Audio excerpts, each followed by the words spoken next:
Hello दोस्तों, welcome to our YouTube channel. आज हम लोग एप्पल आईपैड का अनबॉक्सिंग करने वाले हैं, जो मैंने फ्लिपकार्ट से ऑर्डर किया था।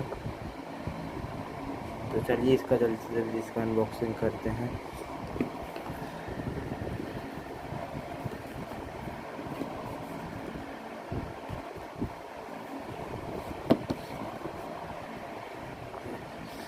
देख सकते हैं आप लोग, ये वायर है इसका।